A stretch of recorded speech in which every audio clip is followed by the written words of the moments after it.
We now want to get back to our conversation, or to start a new conversation in studio here on BizCheck, and we want to talk about medical technology and the Transforming Africa MedTech Conference that started today. It's a 2-day conference. It's ongoing. And Dr. Robert Karanja from Vilgro Africa is here to talk to us about that particular conference and what MedTech is doing for Africa's health sector. Thank you very much for joining us. Thank you so much, Betty. It's a pleasure to be here. Karibu sana. So tell us about the conference. What is going on and what kind of conversations are happening there? Okay, thank you. So maybe just by a quick way of introduction. Yes. Myself, I'm a biomedical scientist. So when we talk of business, most people don't think of scientists, don't think of engineers. We're supposed to operate in the labs and create stuff and write papers and wow people with brilliance. But what we are seeing is that there's a need to be able to translate research output into impact. And that requires rethinking about the way we do things. What is the role of academia other than bringing out graduates and doing research and publishing? Is it possible to actually have the research that we're doing, which is usually very well-guided research on the problems that we experience in our society, start transforming the African narrative in terms of industrialization, in terms of jobs for the youth, in terms of public health impact, you name it. And the Transforming African MedTech Conference is really bringing that conversation home to the medtech industry specifically. Now, we looked at the experience of our health system during COVID. We had a major challenge in terms of how do we deal with this pandemic. And it really became very clear that our health system has been underinvested over a long period of time. So 80% of the health facilities across the continent are under-equipped. We go to hospital expecting that the doctors will be able to treat us, the nurses will be able to take care of us, but they need medical devices. When you go to the lab, they need equipment to do these tests. And all of these machines that we typically don't see because we only see the human being in front of us. But they need they need a lot of infrastructural support to be able to deliver healthcare, and also to be able to deliver it at an affordable price. So the challenge we saw during COVID was, not only were we struggling in terms of issues like vaccines and drugs when the global supply chains dried up, but we also saw that even for things like in the laboratories, being able to do testing for COVID was a challenge. Being able to access oxygen in our health facilities was a challenge. Being able to do so many things that healthcare providers need because they need medical equipment was becoming extremely limited. And so we realized that we have it within us. For example, Kenyatta University students were able to come up with a manual ventilator, and they were fitted by the president, by the United Nations office in Nairobi, by very many forums, I think, including here, for the amazing work that they did. But this capacity has been there all along, but it has really not been nurtured to go all the way from building a prototype, meeting the regulatory approval, being able to enter our health facilities to actually provide the care. So what is the challenge that Africa faces, Kenya included, in terms of translating these innovations into things that can be scaled? That's a really good question. It's also a very deep question. Yes. So we have several challenges. On the one hand, the ability to interface what we're doing in research with what is happening in the industry, and then what's also happening in the financial markets, requires a very multidisciplinary, multi-skilled kind of thinking. Basically bringing problem solving with all hands on deck. Unfortunately, what we see is very siloed approach.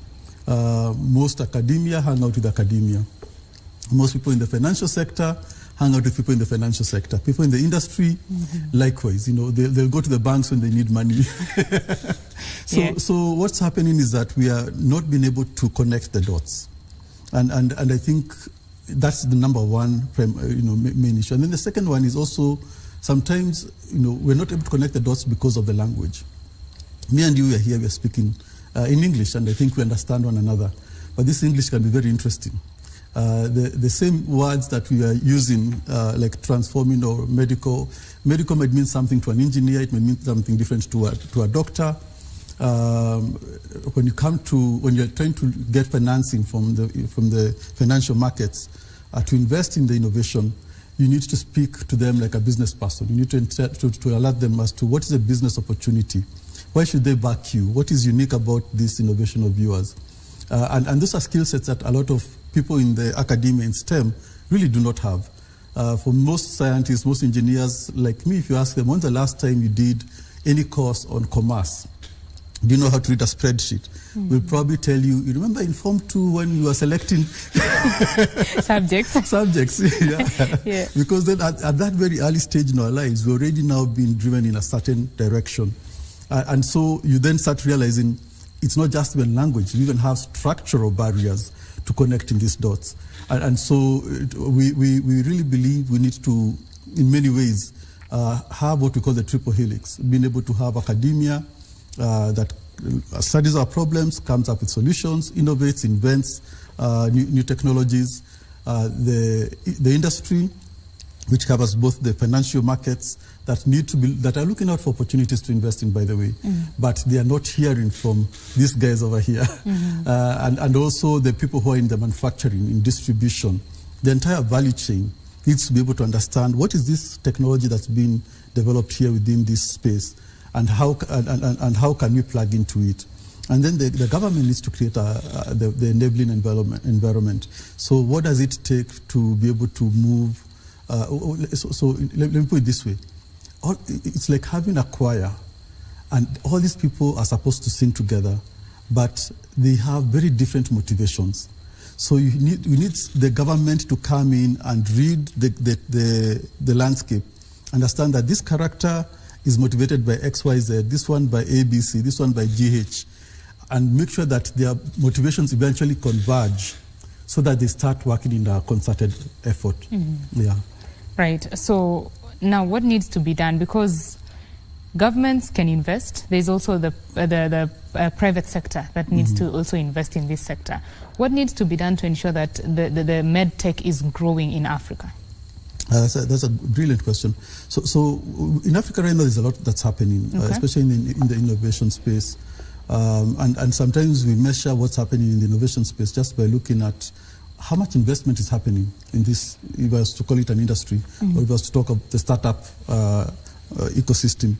And last year, I think we were doing about $5 billion in terms of investment, venture capital coming into innovative startups. How many of these innovative startups are emerging from academia? Not many. A lot of them are emerging from innovation hubs. A lot of them are doing IT, tech, but the academia seems to be struggling to get into the game. And again, part of it, as I said, is structural issues. The incentives for academia versus incentives within private sector are very different. And then the second thing is the language is completely different. So when you talk about health, and I'm trying to talk of, for example, malaria, I can be able to say, if you ask me, how big is the problem of malaria? In academia, I'll tell you, 90% of all the malaria in the world happens to be in Africa. Very high prevalence rate. What does that mean to a financier? What does it mean to a venture capitalist? They need to hear what is the market size. And I may not have the language to translate it to them in that way, and even understanding how do I switch from disease prevalence, incidence to market size, and understanding the trends. Is this market growing? Is it stagnating? Is it going downwards? What will be different with my innovation to make it change? Because investors are there to make money. And then the other thing I think that we also need to do is to understand how to get the regulatory space to come in. If you look at the health space, it's very interesting that one of the reasons, and this is one of the reasons that we're talking about medtech specifically, is that we really forget the medical equipment, the lab equipment, the stethoscopes, and all these things that the doctors need in terms of healthcare. And to such an extent that when I look at what's our capacity for regulation, not just in Kenya, but in most of the continent, there's a huge weakness in terms of regulatory capacity. So if I'm developing a device to help you breathe, like the ventilator that the Kenyatta University students had developed, we need to have, at the Pharmacy and Poisons Board, capacity for dealing with medical equipment. But what they understand very well is drugs. What they're now looking to even increase more in terms of regulatory science is vaccines. Nobody's talking about medical equipment. And it's very different when you try to deal with an engineering product, like a chemical product or a biological product. Some of the principles might apply, but you might find some strategies and tactics will be completely different. So these things start falling through the cracks. And that's one of the challenges we saw even here in Kenya. I think we had about 6 or 7 teams that were working on manual ventilators across the country, in academia, in private sector, even KEPSA had one. But none of them were able to cross the finishing line because we had a major challenge in terms of the regulatory science, the ability to regulate innovation. And it's not just for medtech, by the way. It's just that medtech is specifically is severely affected. When most of us are dealing with medical products, we tend to import. Yeah. So we import literally, I'd say, way over 90% of all the medical equipment that we're using. We're really importing a lot. The challenge here is that our regulatory science is our regulators are used to seeing somebody has already given market approval for these products in the US, in Australia, in Europe, in Japan. So they basically come and rubber stamp. So now when you're developing it here and it doesn't have the prior US approval or WHO pre-qualification and stuff like that, there's really no roadmap for our regulators in terms of how do I regulate this homegrown solution. So that's another major challenge that we're facing. Right. So not only do we need to build capacity within the STEM community, but we also need to build capacity within the regulatory agencies. Right. And is there anything that is being done on that front in terms of regulatory, the framework? And is the industry as well lobbying these particular the regulators on that front? Wow. Some of this is chicken and egg. So we do have industry, yes. Yeah. And because, as I said, we do import a lot of technologies. But in this case, then the industry is people, companies coming in from Europe, from Japan, from US. And they will lobby, but they have different needs. So for them is to make sure that when they get an approval within their countries, that it's easier to get that approval reciprocated or acknowledged in Kenya. So that's very different from the students that were at Kenyatta University saying, we're going to build this technology and we want you to come and give us market approval. Because then the needs are very different. And the stage at which both of them are, is quite different. So there's and then the reason it becomes a chicken and egg scenario is because where's the local industry? It's now that we're creating the local industry. Yeah. And how do we organize the local industry so that they can be able to have a seat at the table? And that's really one of the big reasons why we are bringing together the ecosystem actors for medtech across the African continent to come and say, how do we organize ourselves? How do we have a network, an association, so that when government is saying, we want to hear from you, we can actually say, hey, talk to our chairman, talk to this body that can speak on our behalf because we're members of it, and so on and so forth, and then be able to then tabulate and make the needs for a young innovative industry become known to the government. Right. As you said a little bit earlier, of course, COVID-19 showed us that we should not be over-dependent on the outside world, especially for Africa, because, well, it got to a point when hoarding of vaccines was happening and Africa could not access any. So how is Africa collaborating, cross-country collaboration to ensure that medtech is growing in the continent? Okay, thank you. I think that is a lot of what we do. So if I look at my organization, Vilgro Africa, well, number one, we are providing both technical support to innovators.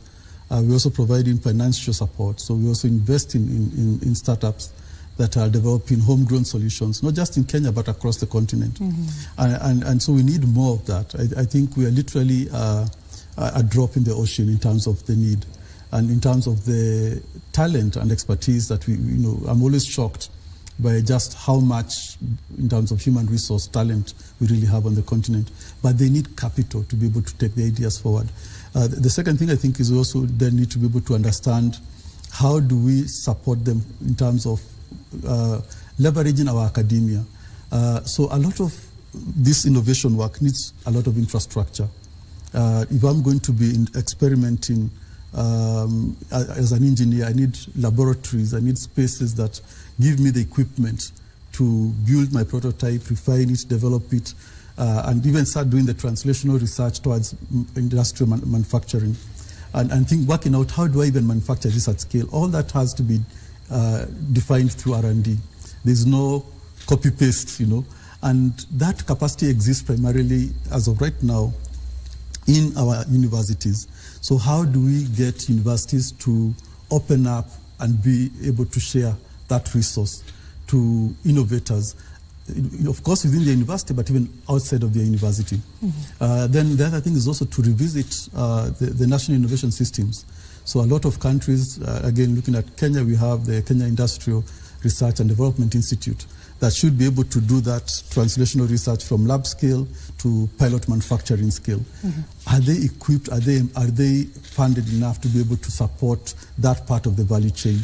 And then ultimately being able to also organize our markets. And I think we're already doing so, to be honest. I think in terms of the African Free Continental Trade Area, that's massive, because we're talking about massive capital expenditures in this kind of startups, as opposed to the tech startups. They also require a lot of money, I know, but believe you me, by the time I'm doing clinical trials, I'm actually probably spending in the tunes of millions of dollars, and you still are not generated a single dollar or a single shilling in revenue.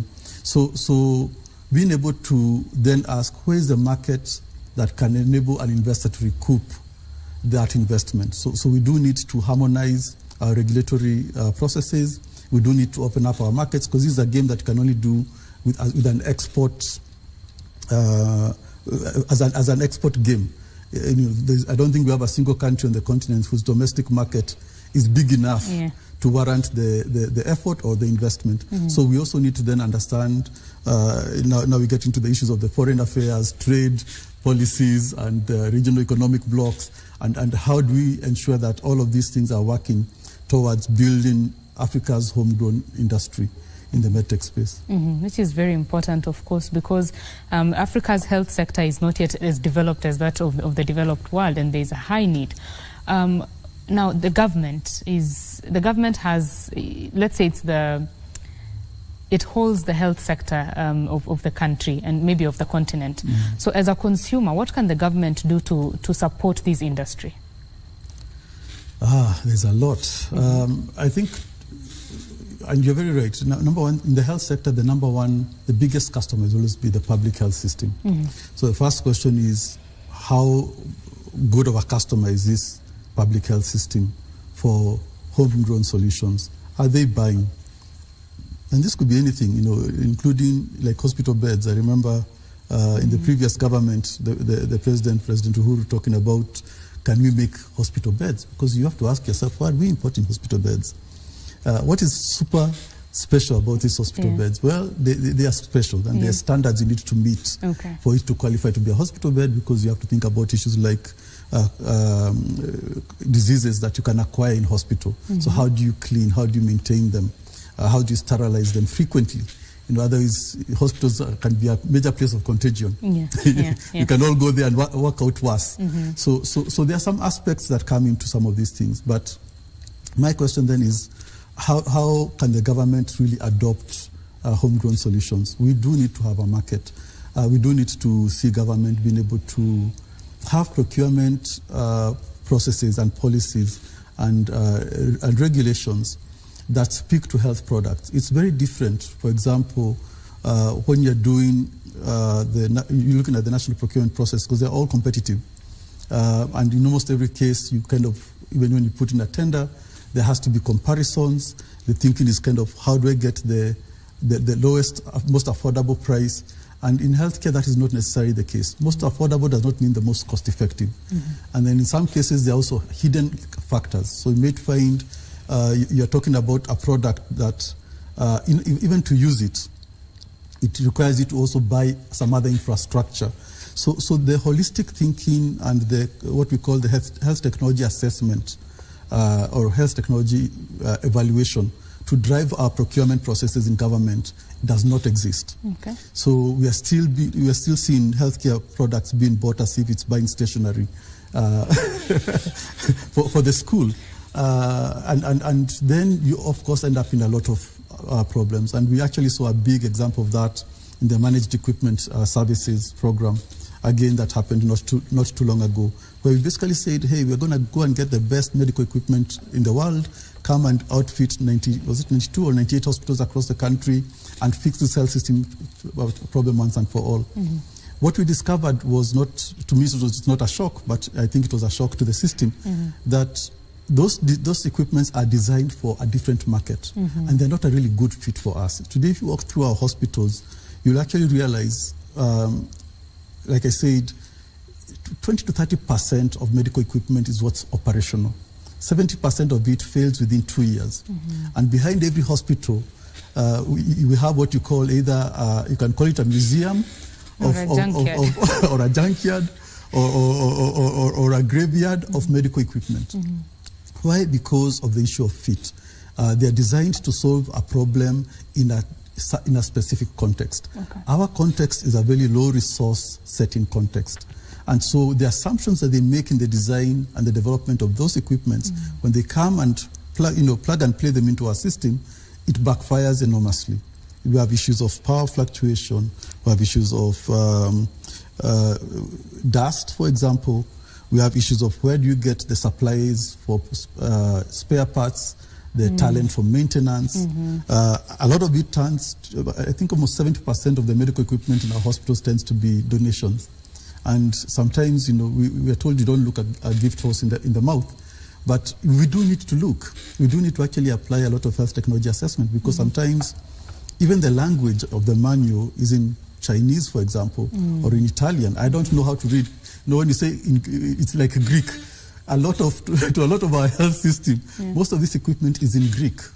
And yet they're supposed to be able to utilize it, they're supposed to be able to manage it, they're supposed to be able to service it in order to provide health care to the citizens. So there is a huge lack of fit as one of the key problems of assuming that global supply chains will actually solve our problem. We really need niche-made products for this market, because we do, low resource setting it has its unique issues. Even understanding how many, like for example, what's the human resource available in a hospital. So you'll find our nurses, they're forced to cope with wards of 20s, 30s to one person. So if you're expecting this machine needs to have constant, you anticipated it was in a place where the ratio of nurse to patient is for every 5 patients you have a nurse. Shock on you. It's coming to malfunction simply because you did not understand the context. So to me, I think that's a big challenge that we're facing. So that is how we are spending a lot of money acquiring technology that is not helping us in the long run. We contribute to that graveyard of equipment behind our hospitals. Yeah. Right, that is quite a big problem. So now this conversation that is happening, it's good that conversations are happening now. Are governments involved in this particular conference, and what expected outcomes are there? That's a great question. Governments are involved. We do work closely with various arms of government, not just in Kenya, but even in every country we operate in. So if I look at, for example, in Tanzania, where we are actually establishing an industrial cluster for medtech. We are working with Ifakara Health Institute, a national research institute there. We're also working with the Ministry of Health very closely. And of course, the regulatory, the Tanzania food sector university. So the Ministry of Education are some of the people we work with. I personally happen to sit on the board of the Kenya National Innovation Agency because we understand the need for that enabling environment and being able to have the appropriate policy to support the knowledge economy for Kenya and for Africa. Yeah. Right. So as you're saying, now we are in the right direction. We are heading in the right direction. It's very early stage. Okay. I think what I'd like to say is, and what we want to achieve with the conference, is two things. The first one is, like I said, how do we organize the actors so that we can actually be able to have a seat at the table? when we're all working in our various, when you're a startup, you really have the luxury of lifting your head up from the work in front of you to understand what is everybody else doing and how do we come together and join forces to become stronger. So being able to organize ourselves as a sector. The second one is then also being able to articulate the policy and regulatory issues that face us. As I said, the regulatory science is a huge challenge. And then the other one is to also bring a spotlight to investing in this particular industry. It's an industry where the opportunity is massive. So when I look at it, again, Africa is an underserved market. I think we're about 1.2% of the global medtech market. So that tells you nobody's fighting to come here to serve this market. So we have this opportunity to serve it without having to even go through all those patenting and what have you. You already have a monopoly in terms, because this is a neglected market. So why not grab that opportunity? Why not flip this issue of our health issues and flip it into a market opportunity that creates jobs for our graduates? We are now seeing the emergence of a very vibrant startup space.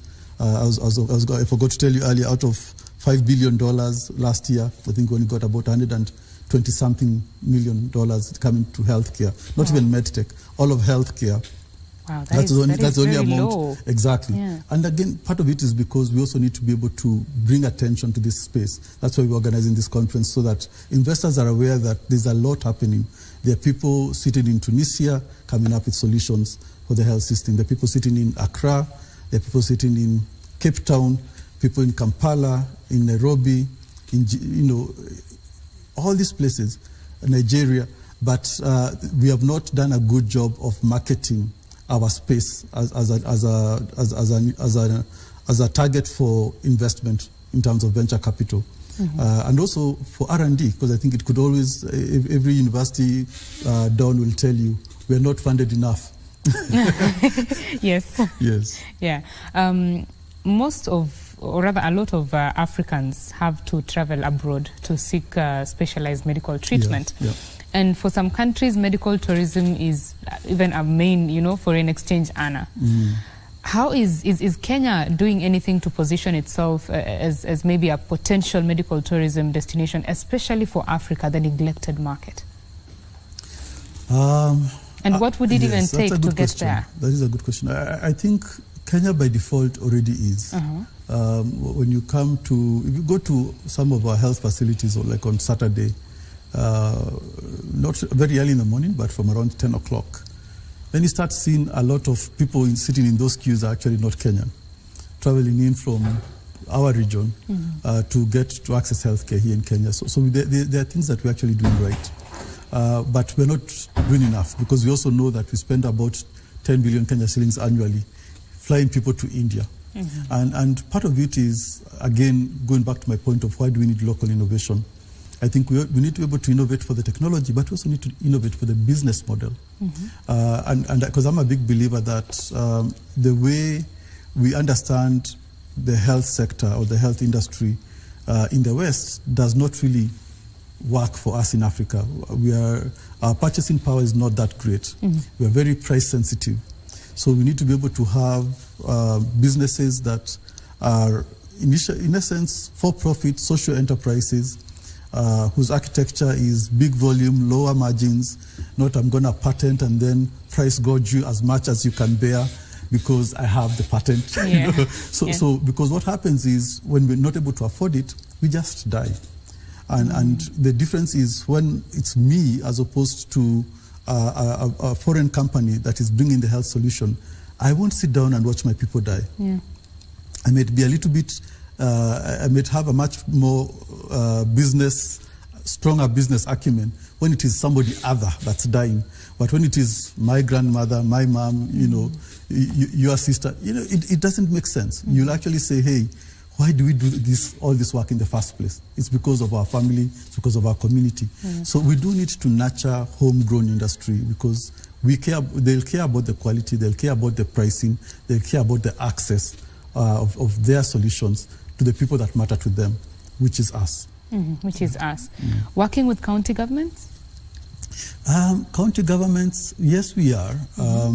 For example, one of our startups is currently in negotiations, I think, with Makueni County. Okay. They came up with a refrigeration unit that can be able to prevent vaccines from going bad during the COVID vaccine campaigns. So using solar, using various kinds of technology, just to make sure that you can extend what we call the cold chain for vaccine delivery. Very simple, but very impactful, because when you don't have that, what happens is the vaccines are sent out from the health facility in the morning. Probably by 10, 11 o'clock when the sun is up there, they're actually no good. Yeah. But you have some targets to meet. So they are busy jabbing people, knowing full well that it's probably not even viable at this point. Yeah. And it's not just vaccines, it's the same thing for blood. When you talk of blood donations and somebody needs a pint or two of blood, and in a place like Lodwar, how do you get it to them? Or other things. People who are diabetic, insulin, how do you manage insulin? Again, it's a protein that again requires cold chain. So we are actually innovating from the very basic solutions like Vaxibox to very complex. So for example, another company that we're working with in Uganda is developing a medical device for screening and diagnosing for pneumonia in children under 5. So, and pneumonia is the #1 killer for under 5s in Africa. And again, when you look at a health facility, our nurses who are supposed to do the triage should actually take the time to do the respiratory rate. But that usually takes about a couple of minutes. Okay. If I have a queue of 10, 20, 50 people seated outside that door and you're asking me to take the respiratory rate every time, I'll only do it for the very obvious cases. The children that are literally gasping for breath. And by that time, you don't need to be a genius to be told this is likely pneumonia. In fact, they'll then quickly order an X-ray or something. But at that time, it's been caught too late. At that time, you're really fighting for this child's life. Whereas if you're able to catch it early, some simple antibiotics could probably clear the issue. And that's the only reason that children are dying in masses. And so what they're doing is coming up with a technology that uses sensors you place on the chest. It will listen, or it will take the respiratory rate for the nurses so that very quickly they don't have to labor on that. It's using artificial intelligence to look at all the different things that are happening within the chest and give a score that can help the nurse to say, you may want to do a follow-up investigation for this particular child just to make sure there is no pneumonia somewhere hiding in there or in the early stages. And that makes all the difference. Others are doing UV light for being able to treat jaundice. And you think of something like jaundice, we were told all you need is vitamin D, go to the sun. Go to the sun. But what if you're talking about a baby that was born a month premature? You don't have the option of taking them out to the sun. You need to be able to provide that UV light in that health facility. If you go to our maternities and our newborn units in most of our hospitals, the demand for those UV light phototherapies is so big. What has been developed to serve a single baby, you usually find 2, even 3 babies packed in it like sardines, because we don't have the capacity to provide all the.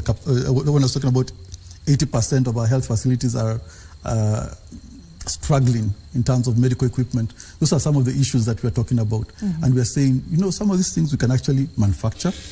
It's not rocket science. We don't even need to invent something.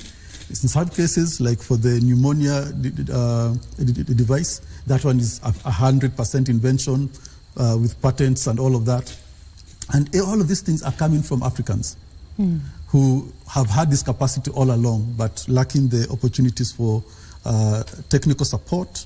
You need to learn a lot more than just being a good scientist or an engineer. You need to understand quality management systems. You need to be able to understand pricing, what are the unit costs. You need to speak both as an engineer, a scientist. You need to understand regulatory issues. You need to speak like an industrialist. to be able to mobilize the capital, yes, and then finally make sure that your product reaches the customer. So you still need to be an entrepreneur. So all of these things are the issues that we are basically discussing and saying, how do we get all this work covered? What's the smartest approach?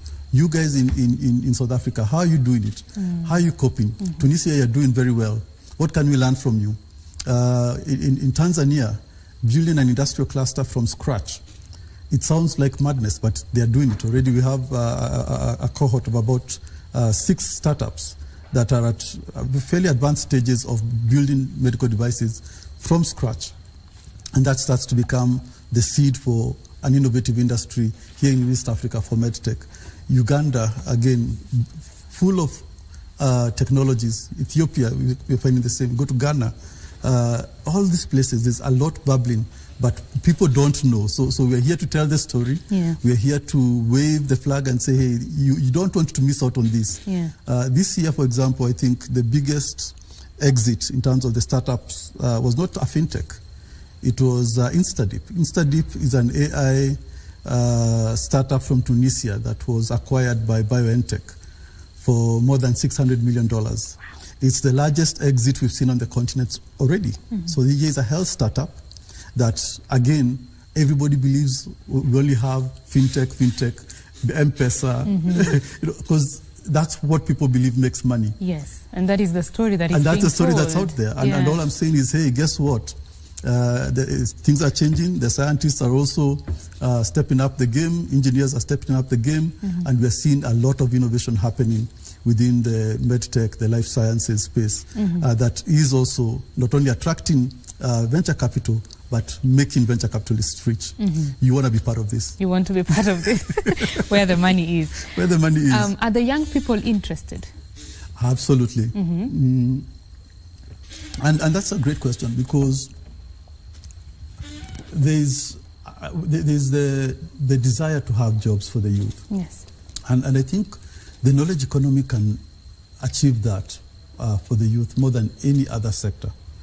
The challenge, though, is what kind of sector are we talking about? So if you're talking of knowledge economy, for example, for fintech and things like that, I think I see the youth playing a big role. I don't see them playing a big role in medtech necessarily, because you need a lot of domain expertise. Okay. Everything we're talking about for our regulation starts from the R&D. Forget in the marketplace. You need to prove the simple maxim of do no harm, do no harm, do no harm. That Hippocratic oath. So and you prove it by generating data. So it's expensive. And then also the bar now for being able to move from this is safe to now this is also efficacious is extremely high. And the way to do it is then to ask, how do we get our faculty at the universities, our senior academia fellows, as they design their R&D programs, can they build a pipeline where they don't just do research, but they also start spinning off startups that they continue to back, not out there, but within academia. And my argument is always very simple. What happens to our PhD students? We don't have enough spaces in our universities to absorb even 10% of them. And when you are highly trained in these STEM areas and you don't have anybody to employ you, you're forced to leave the country. So we're actually building the knowledge economy for the West, for the North, even China. We're exporting tons and tons of our best graduates simply because we're not building the local industry that can absorb them. So what we need to do is to understand as government, it's not just a question of how many scientists, how many engineers do we have. It's also a question of what do we do with this pipeline of scientists, engineers that we are generating in our universities. As they get to that PhD level, which if you think about the public investment in our graduates, if you are going through our university from undergraduate, you do a master's, you do a PhD, in some cases even do a postdoc. That's a lot of investment. A lot of that is subsidized by the taxpayer. So where's the return on this investment? It can only come through local industry.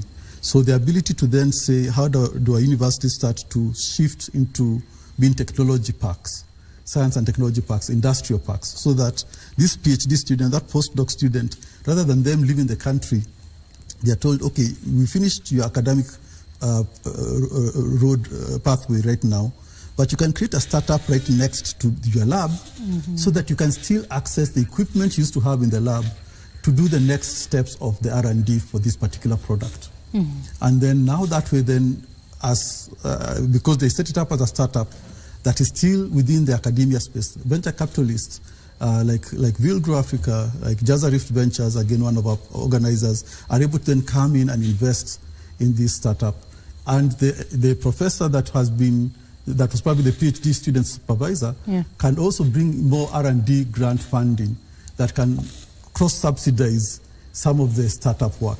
Because then that way you're able to then start building, when you talk about knowledge economy, you start seeing it taking shape and mushrooming in front of your very eyes. Right. And again, it's not rocket science. It's just saying, I created the IP, but the IP belongs to my employer, that's the university or the research institute. I need to then create a startup, that's a legal entity in its own right, just like I am a legal entity before the laws, in the eyes of the law. That startup can now license the IP from my employer to the startup. Venture capital can now come in, R&D can still come in, and then now we've been able to cross that valley of death that we talk about. Okay. The 5 or so years where you're not being able to generate revenue, but you're incurring huge costs of product development and demonstrating, again, to our regulators that it is safe, it is effective. And again, even to the health sector, you even need to do even more research to prove it is cost effective. Right. So again, speaking to the health technology assessment criteria, and I think that's kind of how we see the landscape shaping up, so that the solutions that, like those COVID solutions, do not die, but we start working together, each of us saying, so what's my role in this? If you're the regulator, what's your role in it? If you're academia, what's your role in it? If you're a venture capitalist, if you're an incubator accelerator, if you are the Ministry of Industrialization, how do you support this? What are the policies that can drive this and take it to the next level? Right. Yeah. So even as all this is happening, is there room for mentorship for the young people? Because, of course, they cannot be there as the professor, but they can be there as mentors of the professor. Number one is the mentorship is always happening. Okay. And then number two is those startups will need employees. Definitely. So believe you me, if I'm a university graduate right now, between mentorship and a job, what I really want is a job. Is a job, I agree. No question about it. What I really want is a job. Yeah. And then now with the job, bring the mentorship. Yeah. And I think, again, what are professors good at? It's nurturing young minds. So if we're able to start creating this knowledge economy where we start seeing not just the academia, but we start seeing the nascent industry in close proximity, and then the feedback loop. It's very interesting. When I look at the big established universities, the Harvards, the Oxfords, the Cambridge, you name them, some of these universities have massive endowment funds. And you have to ask yourself, is it that these people are more generous than we are? How comes our universities don't have endowment funds? What you realize is that the people who are writing these big checks to these universities are the people who are the startups that were nurtured by those universities. So they always feel, I owe a debt of gratitude. These guys are the ones that made me. And so when they have that opportunity that they are now high net worth individuals, millionaires, billionaires, what have you, and they are approached by the university and they are told, how do we bring up the next generation of people, of innovators like you? Where will the next Elon Musk come from? If they're all leaving us to go to America, our universities will remain poor. But the more we're able to understand how do we nurture them, how do we bring in strategic partnerships so that they're able to bridge the gap from where the R&D typically stops. Because in our academia, we typically go to the proof of concept. Then beyond proof of concept, then now you need to actually do a lot of heavy lifting in terms of product development. And it's very iterative, especially for medtech. You talk of you want to design, build, test, and then evaluate, and then go again and again until you get to the optimum criteria that you know the market needs. Okay. So how do we build systems that lower the cost of doing that? Like I said, a lot of the infrastructure exists in academia. It's cheaper for me as an investor to work with somebody who's working in close proximity to academia. It's even easier for the startup founder to raise capital because they're not thinking, I first need to build a lab to then now start the actual R&D, you know. And then with time, we'll then get to a point where we'll see the startups like now, or the InstaDeep like that I'm talking about, they don't need the universities anymore. They probably have not been needed the university for the last 3, 4, 5 years because they had already acquired enough capital to set up their own infrastructure. But in those early days, it's really important to be part of the ecosystem. All right. Yeah. Awesome. So we are coming to the end of our conversation. I'll give you just 30 seconds to give us your closing remarks. Okay, thank you so much. So I want to basically just invite everybody to be part of this conversation. I think we have a big continent and we have a big heart. And to be honest, it takes a lot of effort. It requires us to be bold, to be imaginative, and to take the bull by the horns and say, we can do this. COVID taught us. We have a proof of concept right there. We didn't have a capacity even for masks and what have you. And we're able to manufacture these things. Right. We're able to build ventilators, things that are invasive medical equipment, very complex. And I think we can do that again and again. And if we don't build it, who will? Who will? Thank you very much for speaking with us. That is Dr. Robert Karanja. He is from Vilgro Africa, talking to us about the MedTech and MedTech conference that is going on, the Transforming Africa MedTech conference. We've talked about what medical technology is, the industry is doing currently to support the health sector in Africa. And those conversations are very important. That is where we end the program this particular afternoon. My name is Betty Kiptum. Enjoy the rest of your viewing. Bye-bye.